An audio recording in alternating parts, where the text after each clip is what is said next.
欢迎收看《寰宇全世界》，带您走进全世界、全球各地的观众朋友，大家好，大家平安，我是何荣。两岸大事国际焦点深度剖析，打开视野。透过 YouTube 收看朋友，请您帮我们按赞、订阅、加分享，动动手开启小铃铛。也欢迎您告诉我们在哪个城市打卡收看。欢迎大家多多的表达您的观点与看法，跟我们互动交流一下。好，来欢迎今天3位来宾。首先是东吴大学政治系教授刘必荣老师，大家好啊。另外，清华大学 EMBA 讲座骆秉宽老师，何荣好，大家好。还有中华战略学会资深研究员张继大哥。主持人好，各位观众大家好。好，观众朋友，我们知道这个美国跟以色列联手打伊朗呢，已经进到了第3个礼拜了。3个礼拜马上过去，即将要进入第4周啊。到现在什么时候会收尾？目前的关键点在于荷姆兹海峡的控制权在谁的手上？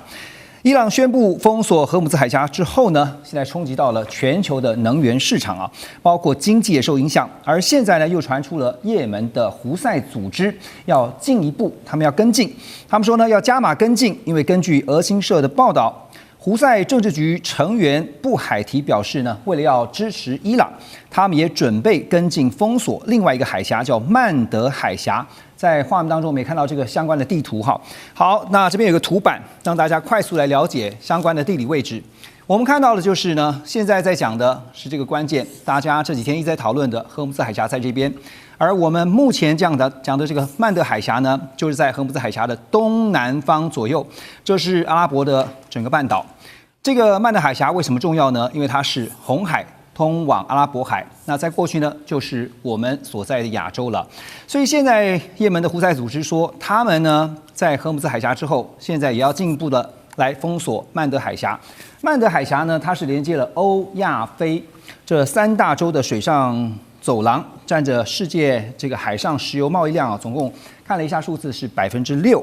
2025年上半年，每天大约有420万桶的石油是通过这个曼德海峡。那美以伊冲突爆发以来呢，在沙烏地阿拉伯这边呢，一直是透过输油管，把几百万桶的石油从波斯湾输送到红海，然后改由在红海的盐布港来装载原油。当然，我们也知道，最近盐布港呢受到了攻击啊，一度宣布是暂停装油，后来又恢复。好，那如果胡塞组织现在又宣布，要来封锁这个曼德海峡。不过，因为曼德海峡它跟荷姆兹海峡，虽然说我看了一下资料，它最短的这个距离哈，就是海峡大概就是32.2公里，但是封锁真的这么容易吗？先请嘉靖哥。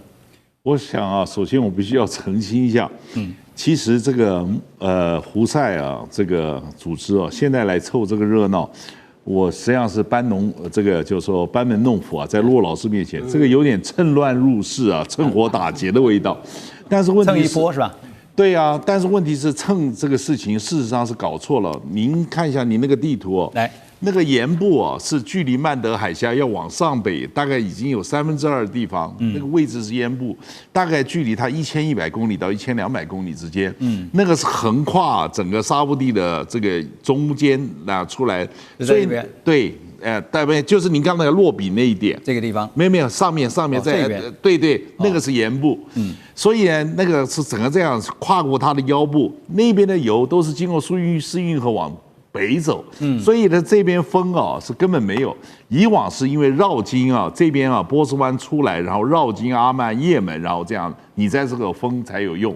那另外一个替代的输油管是从UAE， 就是阿拉伯联合大公国，一直到阿曼的，就是靠近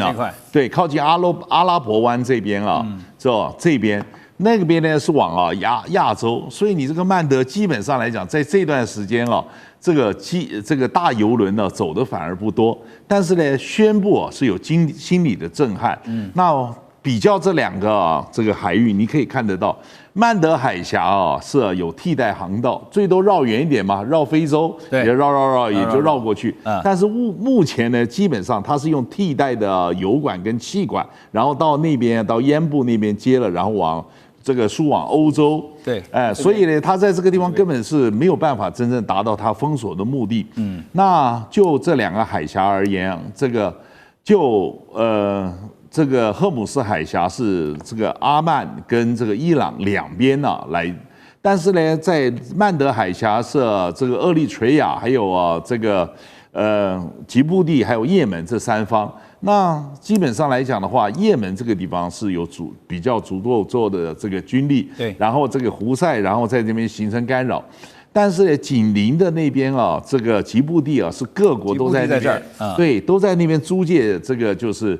租借军事基地。那事实上，上次呢，就是说很多人把它判定说他这个做的封锁并不是那么成功。我觉得我们要纠正那个观念。这个所谓成不成功，不是说把它封得死死的就叫成功，滴水不漏那种感觉。对，不是，你只要能够改变了它整个航运的生态。而且呢，我们知道我们的无论这个物资的供应链或者制造业的供应链，以及资本链呢，就是说资本市场啊，那个波动的它这个整个资金链，你假如说整个产生了会有一个链波效应，所以那个这个就是说，你今天这个牵一发而动全身，所以你不能讲说它没有完全成功，只要造成心理上的影响都算是。到今天为止这个航运界现在那个就是保险费还没有降下来，而且航运整个之中到现在那个就是这个丹麦的这个 Maersk Line 还这个航线都还没有恢复。马士基对，所以在这个情形之下，你不能说是因为还是有这个穿越漏网之鱼你就认为它不成功，就跟很多人现在就在讲说这次伊朗封锁荷姆斯海峡还是有这个冒险穿越还是有这个偷溜过去了。当然这个百密自有一疏，但是整个航运界的生态以及这个整个航运市场、资本市场，那都受到很大的干扰。所以胡塞组织我们讲蹭这一波，它的目的是什么？我想这个当然存在感，表示支持，不存在感是重要的。OK， 因为你存在感就代表了发言权，就代表了政治的影响力。否则在这个时间为什么要趁乱入室去捞一把蹭一下，对不对？这是我觉得这个是可以心想的预期。但是呢，我还是要强调一件事情。只要任何军事的行动造成整个世界就是这种联动的效应，它基本上就是成功的，没错，而不是说你一定要说100%的如何，那绝对不是这样的。只要市场受到了这个心理的一些影响，产生了波动，甚至是这个波动可能是延续的，而且是短期波动，也许还好，但如果是造成未来就是大家不确定的这个预期这是非常危险的那当然，这个除了封锁荷姆斯海峡之外呢，根据彭博的报道说，伊朗对卡达的攻击也导致了世界最大液化天然气出口设施这个地方叫做拉斯拉凡工业城，在4号跟6号的这个生产线都受到严重的损坏。这2条生产线呢，合计年产的量是达到1280万吨占卡达年度液化天然气出口量的17%，而维修工作呢将需要长达5年的时间才能够完成。那么卡达能源公司呢，预计将会损失大约200亿美元的收入。伊朗武装部队发言人呢也再度警告，他们要对全球各地他说在观光景点要发动攻击。他就举例像公园休闲区观光胜地只要是伊朗的敌人，就将不再安全。而面对现在全球能源市场的压力呢，以色列总理纳坦雅胡也表示，目前以色列会遵照这个川普的要求不再攻击伊朗的能源设施。所以现在看到美以双方打击的力道，他们虽然说现在打得顺风顺水的，伊朗也没有还击的能力但是战略上包括力道上的考量，还是我们现在在讲的以能源供应的不影响能源供应为主那这会不会是继续打下去美以的软肋呢？老师？对，这个其实我们看到这个中东战争我们现在看的就是你就看卡达啦，或者像什么公园、休闲区、观光胜地，我们看的基本上是战争会不会扩大那么或者我们讲外溢。那我们想说战争扩大呢，其实有2个概念，一个是水平的，一个是垂直的垂直的扩大呢，那就是武力攻击的这种程度你越打，比如原来小的什么燃烧弹后来变成火箭啦、飞弹啦，这种是垂直的这个扩大。横的扩大呢，就是看地区地区你是从这个中东呢，或者扩大到世界别的地方互相扩大。你看现在我们看到的，当然你美国、以色列打伊朗，或伊朗就算扩大到波斯湾，这是一个扩大，对不对？然后事实上，现在西线的战场已经开了，比如说以色列他打黎巴嫩以色列打黎巴嫩，所以黎巴嫩呢，所以事实上叙利亚也怕说会不会外溢到叙利亚那叙利亚也担心，那么所以叙利亚也跟这个伊拉克的政府也讲你小心你内部的那些亲伊朗的民兵，你不要打到我是叙利亚这边来，或者黎巴嫩的这边外溢到叙利亚，这是西部的战线。南部的战线什么呢？就是我们刚刚讲胡塞啊，胡塞或者到底它也许不管是曼德海峡，它是红海给你造成一个困扰，你的这个 cargo 货运过不去，那已经造成很大的问题了啊。所以你看它有东线、它有西线、它南线。那现在又讲说，那我跟你扩大到世界各地的公园、休闲、观光胜地，那就扩大，到处遍地开但是说是一回事，做又是另外一回事啊。那所以伊朗它其实也在很仔细的在估算，那你都做到一个什么地步？你说我们常讲说，如果说今天扩大，有没有一个点，你做到什么红线或什么东西引爆以后，美国地面部队就来了啊？美国这边有一些中东问题分析专家呢，因为传统上我们都认为，美国如果地面部队进到伊朗，你会陷到泥淖之中。但是另外一批中东问题专家说不是，他说伊朗事实上你地面部队进来，对伊朗来讲那是个梦魇，你知道，因为他这个地面的部队很多其实很糟糕，没有办法阻挡美国的入侵啊。不管你怎么说，但是美国会不会派地面部队进来，要看你这个扩大到一个什么地步。所以不管是垂直的或水平的，大家都在算哪一个点我可以容忍到什么地步，或哪一个点忽然引爆的后果不可收拾。对啊，所以我说的话是吓你，或者我要造成全世界造成震撼。那么最好攻击一些人，让别的国家给美国一些压力，给以色列一些压力啊。美国国内也讲说不要再打了吧，这可以停了吧？首先造成心理上的恐惧。对，然后就是你可以川普会觉得很大压力嘛。你这一打下来，会不会陷到泥淖之中？然后他的 MAGA 的这个阵营已经开始逐渐分裂了啊。那川普在想，那这样再打下去，我期中选举还要不要选？所以它造成的整个影响，先看打不重要，重要是我先讲完以后再看下一步。啊，所以变成我们分析这个美以伊的战争呢，必须随时根据不同的情况，随时调整它各种的可能性。对，所以其实看到荷姆兹海峡现在其实这个心理效应已经产生了，就是虽然说我们讲这个这么宽，然后你真的要完全的封锁，像刚刚靖哥讲到是不可能封到这个滴水不漏，但起码在这边的商船已经卡在那边很久了，然后呢，你说敢动吗？动的话，几艘被打击到了，那保险公司也觉得太不划算了，这个船运公司也觉得太危险了，好，所以风险就来了。所以经济上的效应呢，已经开始出现了一些影响了哈。伊朗的这个持续攻击对于这个经济的影响，全球经济不只是美国也好，中国大陆也受到影响。像是美国这边呢，我们看到美股主要的指数在3月20号开盘走低啊，这个道琼工业指数下跌了36.64点，纳斯达克呢下跌123.47点，标普500是下跌17.22点。中方这边呢，路透社也分析说，伊朗的冲突抑制了全球的消费力道，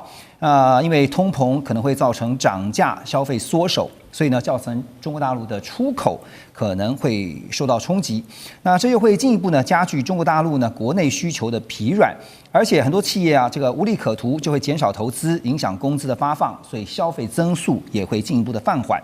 也有经济预测模型就指出，油价上涨25%将会使得中国大陆的 GDP 增长呢下降0.5个百分点。所以，如果我们从经济冲击的这个角度来评估的话，陆老师觉得现在预警，我们刚刚一直在讲，刘老师也特别提到，那个点一直在调整啊，那个临界点到底要抓在哪个时间点以前？这也是川普现在必须要在做决策之前好好的盘算的。的确，这个点是真的是非常重要。那但是中国跟美国的情况是不一样的。中国它受到，因为伊朗90%以上的油是出口到中国，所以中国在油方面它的压力就相对比较高。虽然中国在今年它已经进口的比去年同期又增长了大概15%，所以它已经也大量在储备它的油，目前是有库存，但是还是会影响，因为它的成本还是会提升。尤其中国是以出口为导向的一个国家，这跟美国以进口为导向的国家两个是不一样。是，所以在中国来讲，它的成本势必提高，那对它目前经济疲软的现象是有相当的冲击。那美国呢？我们从3月18号鲍尔在 Fed 主持的那个记者会看得出来，他对美国冲击影响大不大？那鲍尔说，因为战争情况不明，我们不知道会不会影响通膨，所以我们目前也不降息。但是升息我可能会视为一个选项，立场很鹰派。他最主要论点，而且记者一直问他，那到底会不会影响？他说 I don't know, I don't know， 说了7次 I don't know。所以美国也在观察这个伊朗的这个战争对美国经济影响的，因为目前美国的失业率是4.4%，还在他能接受范围。那它 GDP 第4季是1.4% 的成长，然后通膨呢是2.4，都是目前在可以接受的范围。但是如果这个战争持续进行的话，那就情况不一样，因为我们说这个短期的通膨现象好像目前开始只有在油价反映出来，在其他的还没有扩张到其他领域。因为我们发现很多风险的资产目前并没有增速，像黄金最近在跌啊，这个咖啡在跌，可可在跌啊，瘦肉、猪肉也在跌，所以这些在跌的现象正好抵消了可能产生的通膨的这个压力。所以目前美国也是在观察，到底这个战争持续下去会不会对美国的通膨会比较大影响。所以这个点就是双方都在观察，但是对实体经济来讲，中国应该是受伤比美国重一点，因为美国它是产油国家，它是目全世界最大的产油国，而中国呢是全世界最大的进口油国，所以在这里一相比，所以美国的这个它的负面效应会可能被它赚钱的抵消掉了。是，那您评估啊，就是因为现在也有一些分析看法是认为说，4月底以前这个事情必须要结束，就是再1个月啊。但是已经眼看就马上到3月底了。我觉得这个时间就完全取决于川普的这个决定，而川普他的决定受制于2个原因，一个就是他能不能掌控荷姆兹海峡，啊，这是他我相信他第二，他能不能想要把他这个伊朗的核设施能够很精准的找到，对，如果他能够成功的占领，让荷姆兹海峡通航的话，那这个战争应该就结束了。OK， 所以现在呢，还有一个观察重点，等一下回来我们要讨论的就是呢，美国现在也有在打算在战略上是不是要来攻占哈，就是占领这个对于伊朗来讲石油出口非常重要的一个据点，就是哈尔克岛。马上回来。中美互动牵动全球，美中竞争，地缘争霸，外交、军事、科技、经济，多元观点，权威分析。一同掌握2026全球新秩序、新赛局。每周6日，寰宇全世界带您走进全世界。好，回到节目，我们持续来关注中东的最新局势。那根据美国新闻网站 Axios 他们的报道说，川普正在考虑要占领哈尔克岛这个地方，那迫使伊朗呢重新开放荷姆兹海峡，因为现在刚刚讲到说荷姆兹海峡的控制权现在是关键。伊朗方面也展开强力的反击啊，像伊斯兰革命卫队就声称他们用防空系统最近击中了一架美军的 F-35战机，不过美军中央司令部并没有承认战机被击落，对外宣称的说法是 F-35是已经安全降落哈，当然。有没有损伤？目前还必须要进一步的来确定。也强调说，这个飞行员的状况是稳定的。《华尔街日报》3月20号则报道说，伊朗最近还对距离4000公里以外的英属印度洋领地迪耶戈加西亚岛发射了2枚中程弹道飞弹。这个岛呢是位在马尔地夫的南方。除了是英属印度洋领地之外呢，那么也是美国部署轰炸机、还有核子潜艇跟驱逐舰的战略基地。所以想请教一下刘老师哈，我们现在看到美方就是川普这边的战略呢，是占领伊朗的这个哈尔克岛，因为它这边是产油跟出口的主要重镇啊，那希望能够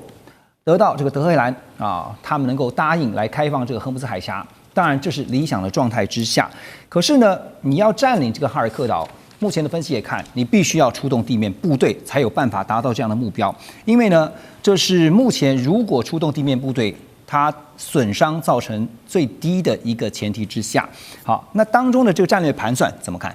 对啊，所以啊，这牵涉几个点，因为刚才你也讲的，我们讲的，这个战争打下来啊。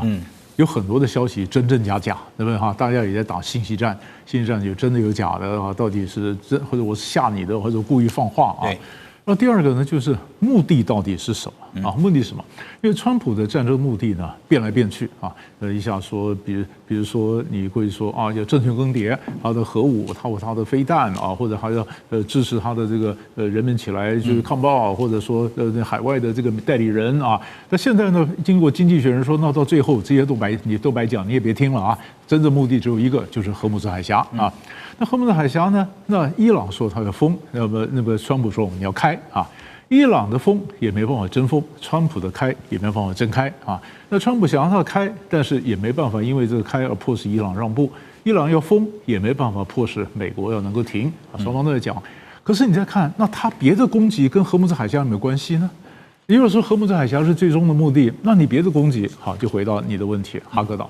那哈克岛的攻击，因为现在首先呢，过去美国攻击是打它的这个军事设施。可是它上面很多储油槽，它的容量可以有3000万桶啊，到3月初的时候还有1800万桶在这上面。那你要拿还是要攻啊？还是说我的地面部队进来？川普也讲了，那我的地面部队我要找伊朗的浓缩铀，我找你有效最后取得的问题釜底抽薪啊。那可是取得浓缩铀事情跟荷姆兹海峡又没关系，对吧？所以你的战争或你的目的、你的手段跟你的目的中间怎么联系？那你是不是真的要？还是说你如果真的要的话，那你说他的估算说，假设他的算法，我要拿哈克岛，哈克岛目的呢？因为我用哈克岛目的逼你开放荷姆兹海峡。那如果荷姆兹海峡开放了，那哈克岛还要不要取得呢？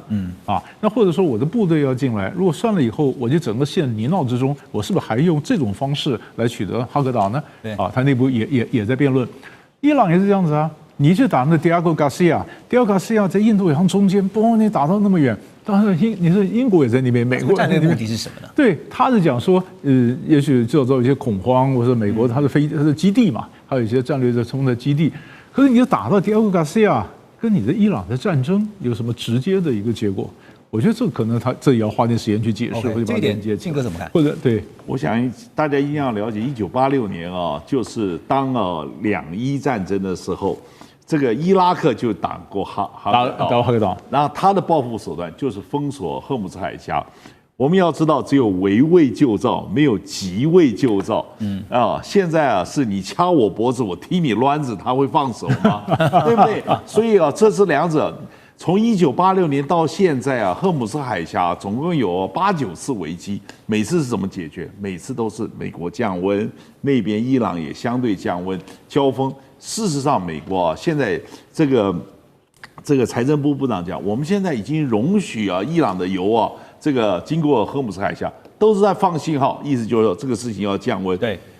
那个钟咔啦咔啦咔啦倒数计时是指向11月3号美国期中选举，所以那个坐在热锅上的蚂蚁的人叫做川普。对，所以这样听两位这样分析起来，其实就算成功占领了哈尔克岛，那不是重点，那不是重点。对。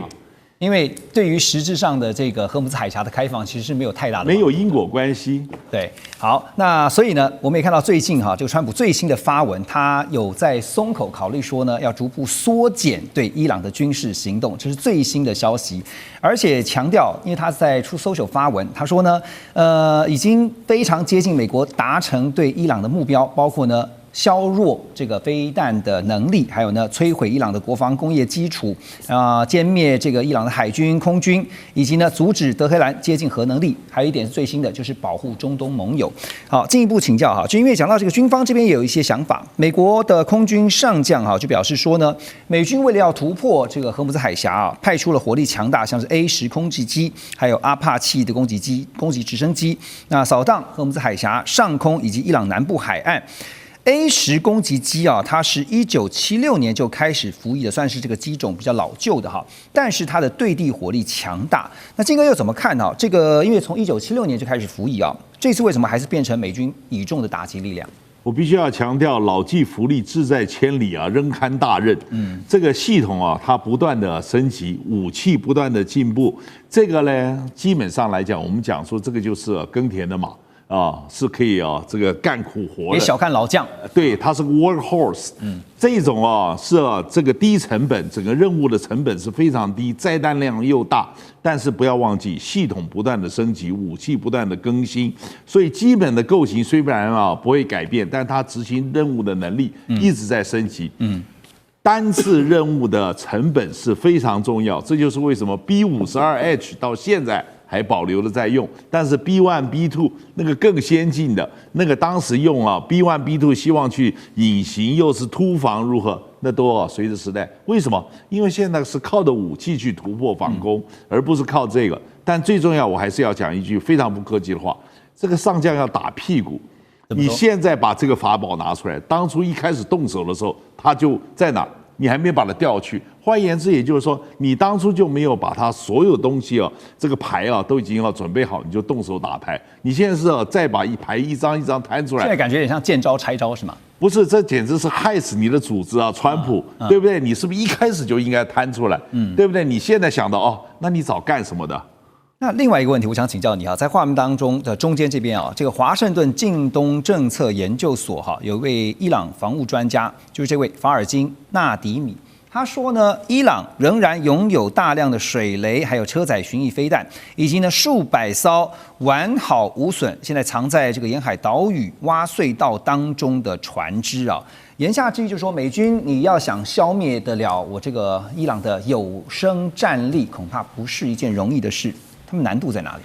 我想啊，第一，这个他们一定熟读这个《孙子兵法》，藏于九地之下，所以他把它藏得好好的。第二，这个人家讲师多不养，债多不愁，所以那个韩信点兵啊，多多益善，我就是靠多。1986年第一次开始有这个，就是说两伊战争时间封锁荷姆兹海峡这道菜，在这个世界上第一次端上来的时候，美国海军呢，在海军学院做了几十场推演，在1980年代，随着冷战还有波湾战争，大家都忘了所谓anti-SS 跟 SS deny 这个拒止跟区域拒止，就是那时候来的概念，不是我们现在台湾海峡大家把它硬套过来的。这个是老问题，吵了这么多年，但是眼见的伊朗军力这个准备越来越成熟，然后呢，这个军力是越来越强大，但是相对美国的决心以及他的能力是这样在衰退，所以这个东西真的是，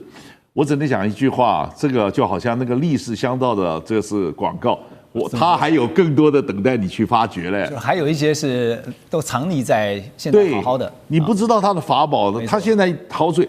在战前我们谁想到那些无人机？没有人想到伊朗的无人机如何，对不对？所有战争千金难买一个早知道，而且在之前的战争也累积了不少宝贵的经验了。那当然，现在整个中东的局势在亚洲的我们也产生了，就是感受到这个蝴蝶效应。现在对于全球航运来讲，乃至于全球经济都受到非常大的影响。金融时报也报道说，这个中东的战火现在冲击到全球海运的航线，航运公司不但大幅的加价，也改道运输，甚至呢把货柜卸在偏远的港口。现在整个市场呢，有点像是一个失序的狂野大西部。像刚才金哥也提到了，像 Maersk 还有就是包括说像是这个地中海航运、达菲海运，还有赫伯罗特都纷纷通知他们的客户，说呢要援引19世纪的海事规则，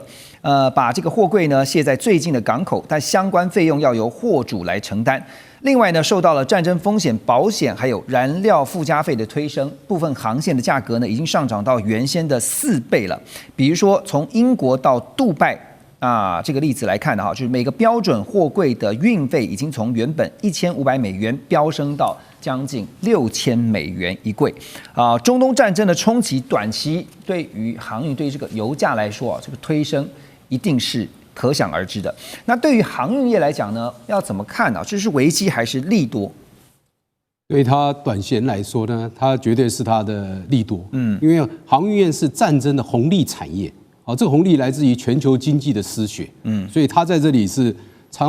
这个船商赚的更多，但我们这个世界承受的成本就会高，我们就会有所谓通膨的问题。近期航运股真的是飙涨。对，那当趁火打劫的，发这个战争财。你像这个船商，他经过他要保险，目前你还找不到保险公司来跟你承保，是，而再保险公司也全部拒绝再保。那现在目前我们知道只有一家保险公司有做这承保，就是 Chubb， 就是安达产物保险。那他还要再加上美国政府的背书，那这个船商才敢经过荷姆兹海峡。所以你就知道这个对于这些船商来讲困难度有多高。所以他们必须要寻求其他的替代方案，或者走好望角，或者走其他的管道。这个我们就不晓得，反正他有他的解决方案。但是对航运来讲，短期它是利多，但长期来讲也未必是利多，因为当所有的货万一发生通膨，所有的货在半路都会被弃货，就所谓的这个临时卸货的话，那整个供应链秩序会大乱。那到时候他的船还能不能载得到货就有问题了。所以长期它未必是就利多。OK， 对，其实船商也好，或是再保险公司也好，现在当然都非常的担忧，所以呢，他们也很期待的就是川普口中所说的要来护航最后简单请教一下建哥，短答就好了，你觉得有可能护航吗？我觉得那个是很难，那是保证吃力不讨好，只有想办法降温妥协才行。OK， 因为从刚刚您提到历史以来的教训都是这么多次，从来没有一次真正说是护航成功的。对，所以现在全球也在看川普到底什么时候会改变他的说法，让这个局势赶快降温。我们休息一下，马上回来。中美互动牵动全球，美中竞争，地缘争霸，外交、军事、科技、经济，多元观点，权威分析，一同掌握2026全球新秩序、新赛局。每周6日，寰宇全世界带您走进全世界。